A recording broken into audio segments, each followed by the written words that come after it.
روایات، خود ان روایات کا جمع کرنا ایک اجتہاد ہے. ہمارے کسی بھی مجتہد کا اجتہاد کمال تک نہیں پہنچ سکتا جب تک کہ وہ آ کے وسائل الشیعہ کو نہ دیکھے.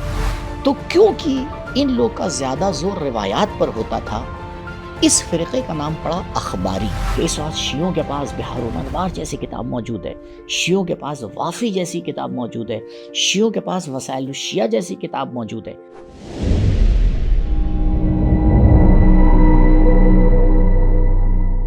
اعوذ باللہ من الشیطان الرجیم، بسم اللہ الرحمن الرحیم.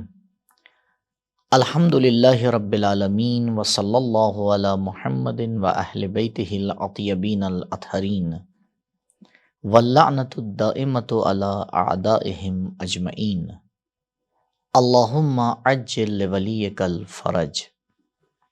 محترم ناظرین اور سامعین، السلام علیکم ورحمۃ اللہ وبرکاتہ. اجتہاد اور تقلید کے عنوان سے جو مسلسل پروگرام کا سلسلہ شروع ہوا ہے، اس کی ایک اور کڑی لے کر آپ کے سامنے حاضر ہوئے ہیں. امید ہے پروگرام مرضی پروردگار اور خوشنودی امام زمانہ عجل اللہ تعالی فرجہ شریف کا سبب بنے، اور انشاءاللہ ہمارے معاشرے میں اجتہاد اور تقلید کو لے کر جو غلط فہمیاں یا کم اطلاعی لوگوں کے درمیان موجود ہے، انشاءاللہ وہ برطرف ہو سکے.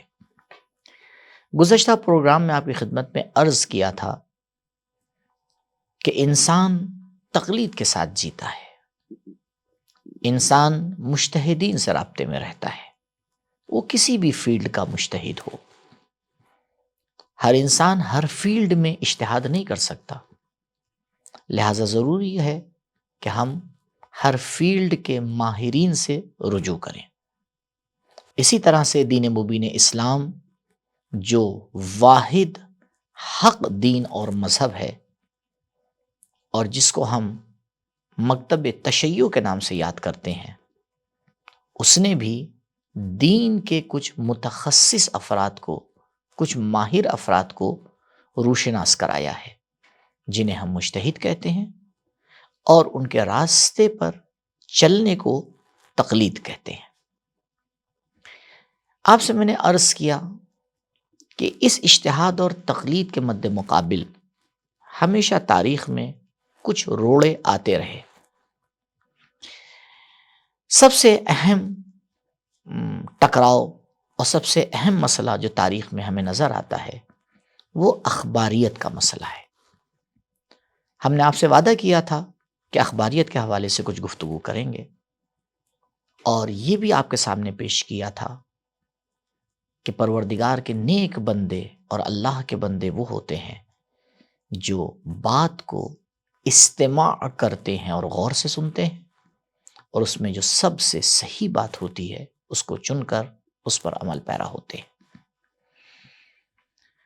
تاریخ میں اگر ہم لفظ اخباریت کو تلاش کریں تو ہمیں 3 طرح کی اخباریت ملتی ہے: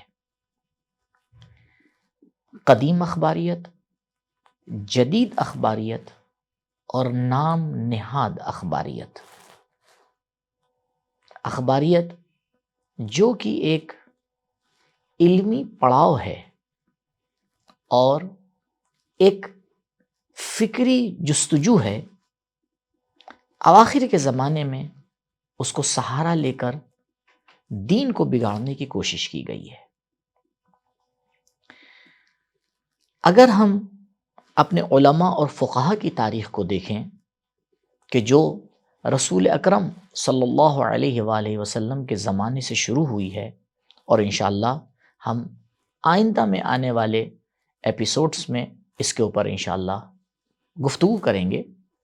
یہ سلسلہ اگر ہم دیکھیں جو ابتدا اسلام سے چلتا چلا آ رہا ہے اور آج تک کے بلطف و کرم پروردگار باقی ہے، اور انشاءاللہ آگے بھی اسی طریقے سے مستحکم باقی رہے گا. اس کے مد مقابل ہم دیکھتے ہیں کہ تقریباً اوائل غیبت کبریٰ اور اواخر غیبت صغریٰ میں ایک فکر، نئی نسل کے لیے شیعہ عقیدوں کی صحیح تعلیم بہت ضروری ہے، جس کا بہترین راستہ فجر میڈیا ہے۔ ابھی ہم سے جڑیں، فجر میڈیا، روشنی عقیدے کی۔ یا بلکہ کئی ایک طریقہ کار ہمارے سامنے آتا ہے، اور کچھ ہمارے علماء ہیں کہ جن کو اخباری کے عنوان سے یاد کیا جاتا ہے۔ لیکن یاد رکھیے، یہ جو قدیم اخباریت ہے، اس کا آج کل جو اخباریت چل رہی ہے اس سے کوئی رابطہ نہیں ہے، سوائے لفظ کے۔ لفظ کا مشابہ ہو جانا اس بات کی دلیل نہیں ہے کہ فکر بھی ایک ہے۔ قدیم اخباریت کسے کہتے ہیں؟ غیبت کبریٰ کے شروع ہوتے ہی اور غیبت صغریٰ کے اواخر میں ہمارے علماء کو اس بات کا احساس ہوا کہ اب ہمارا رابطہ معصوم سے ڈائریکٹ طریقے سے کٹ رہا ہے۔ اب ہم اپنے سوالات نہ ڈائریکٹ معصوم سے پوچھ سکتے ہیں، نہ ان کے نواب خاص اور وکیل خاص سے پوچھ سکتے ہیں۔ احادیث لوگوں کے پاس موجود تھیں۔ شیخ کلینی علیہ الرحمہ جیسے بزرگ افراد نے آ کے ان احادیث کو جمع کرنا شروع کیا۔ شیخ صدوق علیہ الرحمہ، شیخ طوسی علیہ الرحمہ، ان عظیم ہستیوں نے آ کر احادیث کی کتب کے مجموعے کو مرتب کیا، جسے ہم اور آپ آج کتب اربع کے نام سے جانتے ہیں۔ یہ کتب اربع خود لیے گئے ہیں اصول اربع میں سے، کہ جو کوشش ہے چار عالم دین کی، جنہوں نے احادیث اہل بیت علیہم الصلوۃ والسلام کو محفوظ کیا تھا، لکھا تھا اور اپنے پاس حفاظت کے ساتھ رکھا تھا۔ ان سے احادیثیں لی گئیں، بہرحال یہ اصول مرتب ہوئے۔ لیکن آپ جانتے ہیں کہ عملی زندگی میں دین کو جواب دینا ہر زمانے کی ضرورت ہے۔ تو اس زمانے میں بھی شیعوں کے سوالات ہوتے تھے، فقہی سوالات ہوتے تھے، شرعی سوالات ہوتے تھے، اور وہ انہی علماء سے آ کے پوچھتے تھے۔ تو علماء کا ایک طریقہ کار تھا کہ علماء کوشش یہ کرتے تھے کہ اگر فقہی سوال پوچھا جا رہا ہے تو وہ اس کے جواب میں جو روایت ہوتی تھی اسی کو پیش کر دیتے تھے، کیونکہ وہ زمانہ عصر معصوم سے نزدیک تھا، لوگ عربی جانتے تھے، روایات کو سمجھتے تھے، لہٰذا اس سے وہ اپنے جواب کو حاصل کر لیتے تھے۔ علماء نے اسی روش کے اوپر آ کے کچھ کتابیں لکھی۔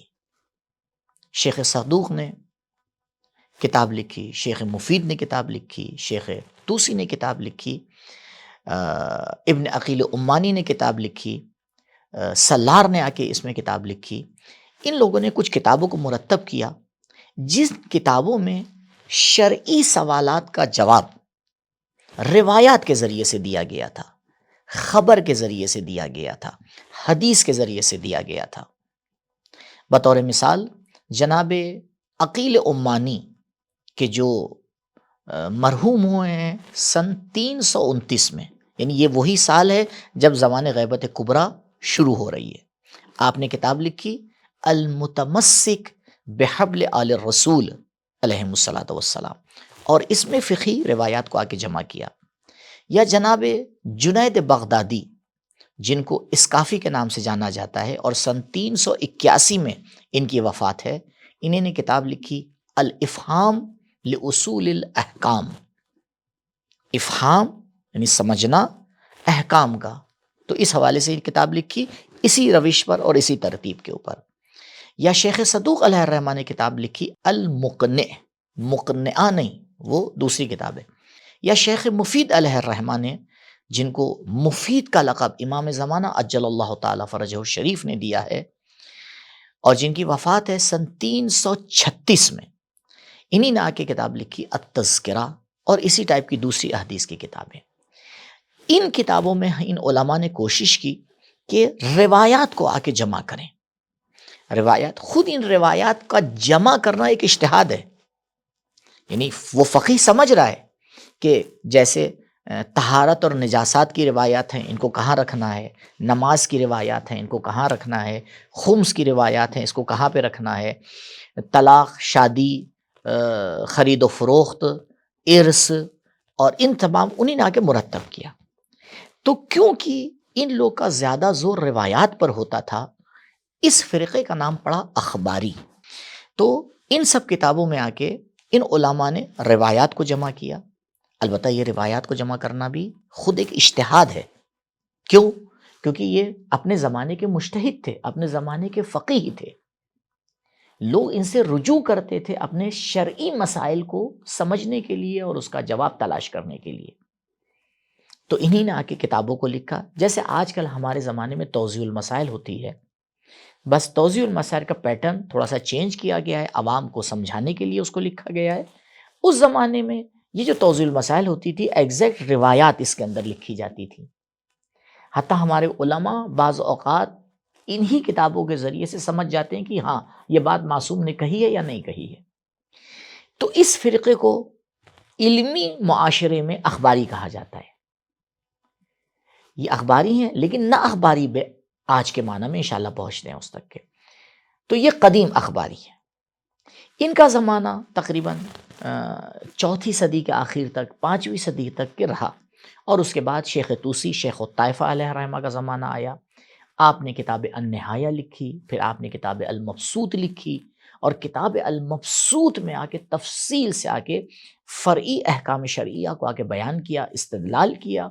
اور اس کے بعد جناب ابن ادریس آئے، اس کے بعد جناب محقق حلی آئے، اس کے بعد جناب علامہ حلی آئے، اور ان علماء نے آ کے ایک سلسلہ پیش کیا، اور اجتہاد کے اندر ایک فروغ آیا، اور ہمارے علماء کے درمیان یہ طریقہ اور اچھے طریقے سے رائج ہوا۔ کیوں؟ کیونکہ لوگوں کی ضرورت بڑھتی رہی، ہمارا فاصلہ اہل بیت علیہم الصلوۃ والسلام سے زیادہ ہوتا چلا گیا، روایات کے اندر جو قرائن تھے جن سے سمجھنے میں روایت کو مدد ملتی تھی وہ کم ہوتے چلے گئے، اور بہرحال ضرورت پڑتی رہی کہ اس طریقے سے بات کو آگے بڑھایا جائے اور لوگوں کے درمیان احکام کو پیش کیا جائے۔ سوشل میڈیا پر گمراہی سے بھرے سیلاب میں فجر میڈیا کا سہارا کسی کشتی سے کم نہیں ہے۔ یوٹیوب پر ابھی ہم سے جڑیں، اپنا اور بچوں کا مستقبل محفوظ کریں۔ فجر میڈیا، روشنی عقیدے کی۔ یہاں تک کہ ہم پہنچتے ہیں تقریباً 10ویں صدی کے اواخر میں اور 11ویں صدی کی ابتدا میں۔ اس زمانے میں ایک شخص ہیں جو آ کے ایک فکر پیش کرتے ہیں، جناب محمد امین استرابادی، جن کی وفات سن 1033 میں ہے، تقریباً 400 سال پہلے۔ یہ کتاب لکھتے ہیں الفوائد المدنیہ، اور اس کتاب میں یہ آ کے اجتہاد کی مخالفت کرتے ہیں، علمی طریقے سے آ کے اجتہاد کی مخالفت کرتے ہیں۔ اسی میں ان کا ساتھ دیتے ہیں دوسرے لوگ، جیسے جناب بہرانی ہیں اور دوسرے علماء ہیں۔ مثلا انہی کے شاگردوں میں سے کسی نے آ کے ایک دوسری کتاب لکھی الفوائد المکیہ، اور مثال کے طور کے اوپر یہ فکر تقریباً 10ویں صدی کے آخر میں اور 11ویں صدی میں آ کے شیعوں کے اندر رائج ہوئی، اور ان لوگ نے آ کے کچھ فکریں پیش کی کہ مثال کے طور پر انہوں نے کہا بھئی یہ جو اجتہاد کیا جا رہا ہے یہ طریقہ غلط ہے، اور عقل کو حجت نہیں مانا انہی نے، روایات کو بالکل آنکھیں بند کر کے قبول کرنا شروع کر دیا۔ اس طریقے سے انہی نے بہت سے مسائل کو پیش کیا۔ اسے ہم کہتے ہیں جدید اخباریت، نئی اخباریت۔ لیکن آپ غور فرمائیں، یہ جو اخباریت ہے یہ ایک علمی طریقہ ہے۔ ان لوگوں نے کتابیں لکھی، ان لوگ نے آگے باقاعدہ مباحثہ کیا، آگے انشاءاللہ بتاتا ہوں کہ اس کا سر انجام کیا ہوا۔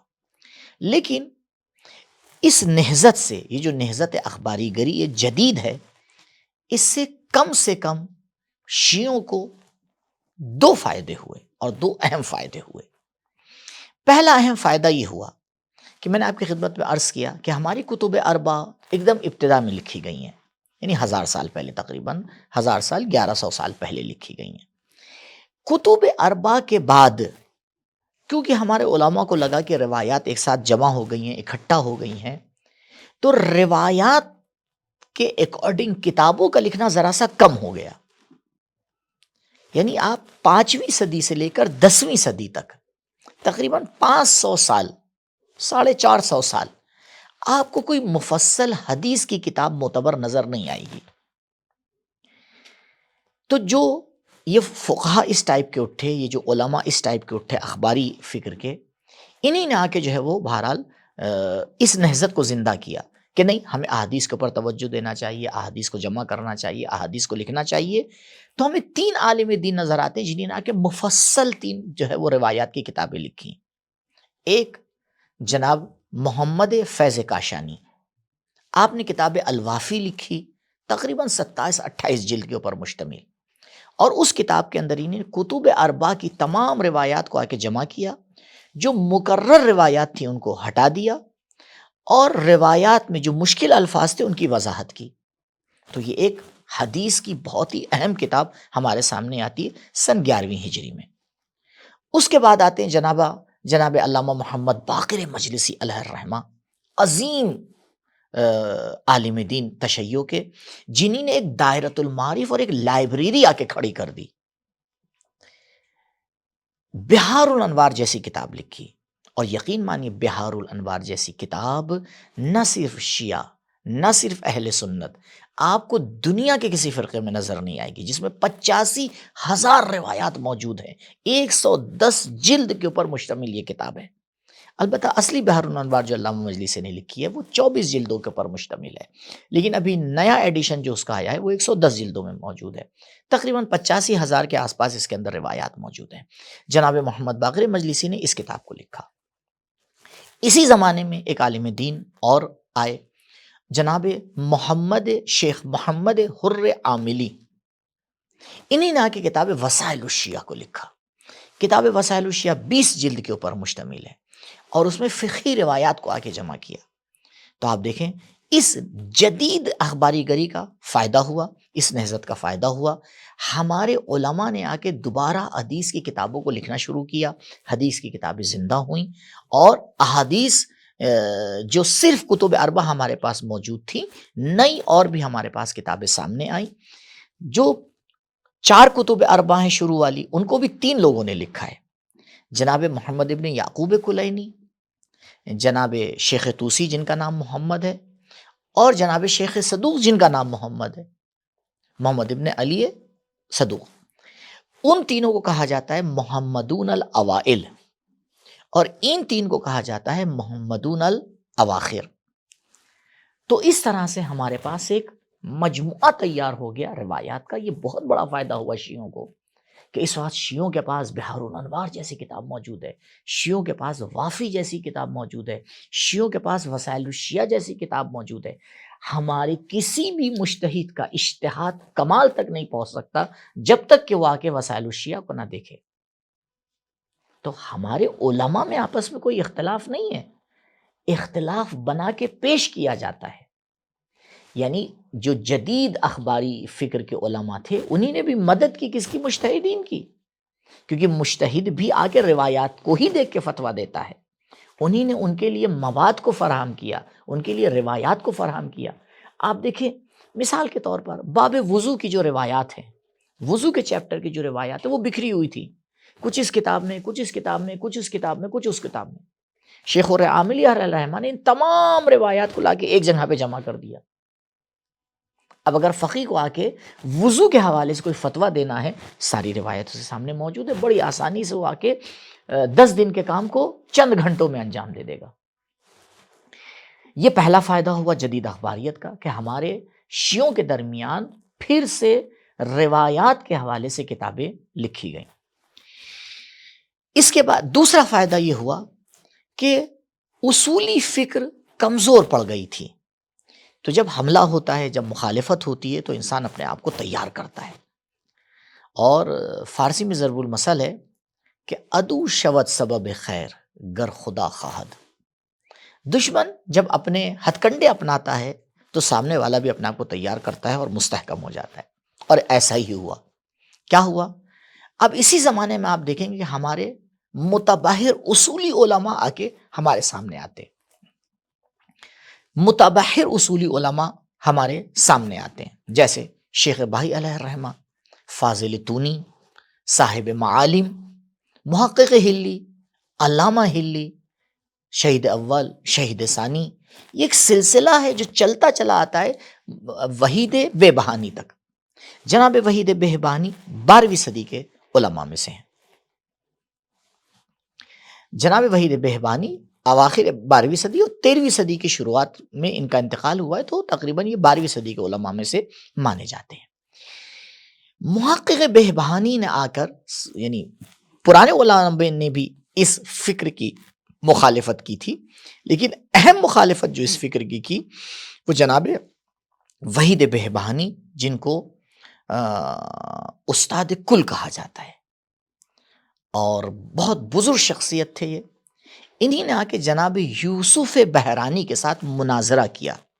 کربلا میں، نجف میں ان علماء کا آپس میں مناظرہ ہوا۔ جناب یوسف بحرانی جو جدید اخباری فکر کے عالم دین تھے، جب ان کا جناب وحید بہبہانی کے ساتھ مناظرہ ہوا اور ان کو شکست ہوئی اور انہوں نے اس بات کو قبول کیا کہ نہیں، اصولی فکر صحیح ہے، اخباری فکر غلط ہے، اس کے بعد انہوں نے آ کے کتاب لکھی الحدائق الناظرہ، الحدائق الناظرہ، جس میں احکام عطرت طاہرہ علیہ الصلاۃ والسلام کو بیان کیا گیا تھا۔ اور تقریباً 12ویں صدی کے اواخر کے بعد سے یہ جدید اخباریت کی جو فکر تھی وہ ختم ہو گئی۔ اس کے بعد سے یہ سلسلہ اصولیوں کا، مجتہدین کا الحمدللہ فروغ پایا۔ بڑے سے بڑے فقہا ہمارے درمیان موجود ہوئے۔ شیخ انصاری علیہ رحمہ آئے، آخوند خراسانی جیسی شخصیتیں آئیں، آغا ضیاء عراقی جیسی شخصیت، علامہ نائینی جیسی شخصیت، سید ابو الحسن اصفہانی جیسی شخصیت، آیت اللہ العظمیٰ خوئی جیسی شخصیت، امام خمینی علیہ رحمہ جیسی شخصیت، یہ بڑے بڑے فقہا آئے اور انہی نے آ کے اس نہضت کو آگے بڑھایا۔ دشمن نے یہ دیکھا کہ اگر فقہا کا یہ سلسلہ اسی طریقے سے آگے بڑھتا رہے گا تو ہم شیعوں کے درمیان اپنی جگہ نہیں بنا پائیں گے، لہٰذا انہی نے ایک پرانی فکر کے نام کو لیا اور اس کے اندر ایک جدید فکر کو ڈال کر عوام کے درمیان پیش کیا اور کہا ہم تو اخباری ہیں، ہم اس کا نام رکھتے ہیں نام نہاد اخباریت۔ یعنی یہ اخباریت نہیں ہے، صرف انہی نے اپنا نام رکھا ہے اخباری، وَإِلَّا انہیں کیا پتا، اخباری تو ہمارے درمیان ملا امین استرابادی جیسی شخصیتیں ہیں، صاحب حدائق جیسی شخصیتیں ہیں، علامہ فیض کاشانی جیسی شخصیتیں ہیں، علامہ مجلسی جیسی شخصیتیں ہیں، اور یہ آ کے ہمارے جوانوں کو بہکاتے ہیں کہ دیکھو علامہ مجلسی اخباری تھے، دیکھو مثلاً جو ہے وہ فیض کاشانی اخباری تھے، تمہیں بھی اخباری ہونا چاہیے۔ قبلہ، لفظ اخباری سے کھیل مت کیجیے، عوام کو بہکائیے مت۔ کوئی لبادہ پہن لینے سے ہو نہیں جاتا ہے۔ شیعوں میں ایک فرقہ نکلا تھا واقفیہ، جو اپنے آپ کو شیعہ کہتے تھے۔ اہل بیت علیہ الصلوۃ والسلام نے، امام رضا علیہ الصلوۃ والسلام نے ان کی شدت سے مخالفت کی اور کہا یہ بدترین شیعہ ہیں۔ تو صرف نام رکھ دینے سے کوئی کسی کی فکر کا ساتھی نہیں بن جاتا ہے، لہٰذا ہمیں ان باتوں کے اوپر غور کرنا چاہیے۔ انشاءاللہ اگلے ایپیسوڈ میں آپ کی خدمت میں اسی نام نہاد اخباریت کے حوالے سے گفتگو کریں گے اور اس کی وضاحت کریں گے۔ والسلام علیکم ورحمۃ اللہ وبرکاتہ۔